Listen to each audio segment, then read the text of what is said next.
Hey there, I'm Cassidy Cash. Welcome to That Shakespeare Life. This is the channel where we go behind the curtain and into the real life and history of William Shakespeare to explore what it was like to live in turn of the 17th century England the way Shakespeare would have lived it. If you like history and you like Shakespeare, hit that like and subscribe button because we're here every Saturday. The word glasses gets used in Shakespeare's plays no less than 12 times, including Coriolanus, who calls for the glasses of my sight, which sounds a lot like these, don't you think? Which makes me wonder what kind of glasses would have been available for Shakespeare's lifetime. Would they have looked like the ones I'm wearing or something else? Let's find out right now on That Shakespeare Life.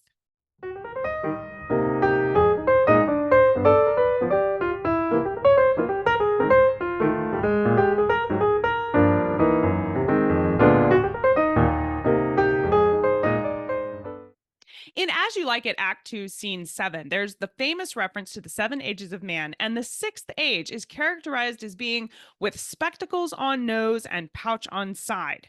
Additionally, in Much Ado About Nothing, Benedict talks about glasses, saying, I can see yet without spectacles, meaning Benedict is saying wearing glasses is for old people, and he wants you to know that he is not old enough to need that yet. There's a lot of references like these to glasses and spectacles and other forms of items to help your vision that show up in Shakespeare's plays, which represent cultural realities for what glasses were and how they were used for Shakespeare's lifetime. To find out exactly what kind of glasses were available for Shakespeare's lifetime and how they were looked at by society, I sat down with Neil Handley, who is a historian at the College of Optometrists in London, and here's what he had to say. Well, we know that glasses, in the more general sense, have been introduced to England during the 14th century, and there were certainly dedicated makers of them in London by the early 15th century, many of whom were, they appear to have been immigrants of Flemish origin. So yes, we can say that glasses which are specifically intended to correct poor vision or blurred sight would have been familiar to Shakespeare and his audience. And he occasionally gets quoted in this respect, and not just in the Seven Ages reference that I've mentioned. For example, in Coriolanus, Act 3, Scene 2. Now, Coriolanus, he's, of course, an ancient Roman, so he pre-exists the invention of spectacles. But in the play, his character refers to the glasses of my sight, which could be an anachronistic nod to objects that were familiar in Shakespeare's own time.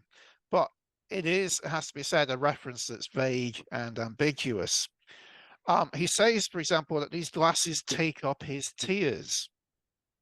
And elsewhere in Love's Labour's Lost, Act 4, Scene 3, Shakespeare writes that thou wilt keep my tears for glasses. So it seems that Shakespeare thinks of glasses as being containers for liquids rather than vision aids. And in any case, the main meaning of the word glasses in this period is actually the plural for mirrors. And in both Measure for Measure and in Venus and Adonis, there are references to mirror glasses as things in which you can behold yourself, things in which you can see your reflection.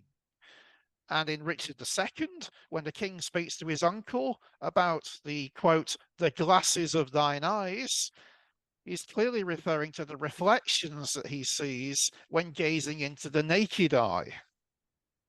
And then another ambiguous instance is in King Lear, Act 4, Scene 6, which was written in 1605.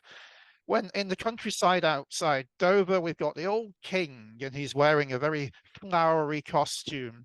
And he tells the Duke of Gloucester, who's probably dumbfounded at his appearance, to, quote, get thee glass eyes, and like a scurvy politician, seem to see the things that thou dost not.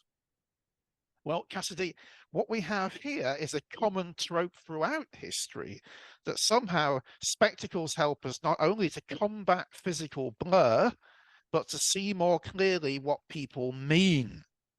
They give you insight as well as sight.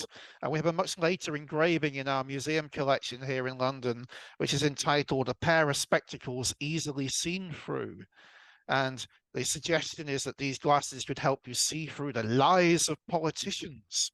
That's just a small snippet of a massive amount of history that Neil shares with us on our podcast episode. And if you'd like to hear our entire conversation with Neil Handley, where he walks us through additional glasses history like bow spectacles, rivet spectacles, and the science behind the difference between a glasses lens versus a magnifying glass, we talk about all this history and so much more in our entire podcast episode, which you can listen to right now completely free at cassidycash.com/episode 308.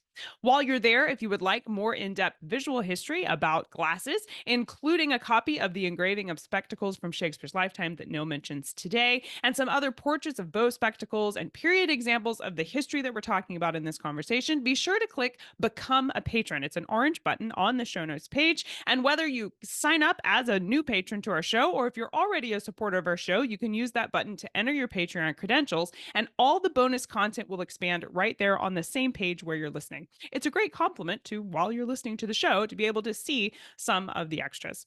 So that's available there if you'd like to see those. That's it for this week. Thank you for watching. I'm Cassidy Cash, and I hope you learned something new about the Bard. I'll see you next time. Bye bye.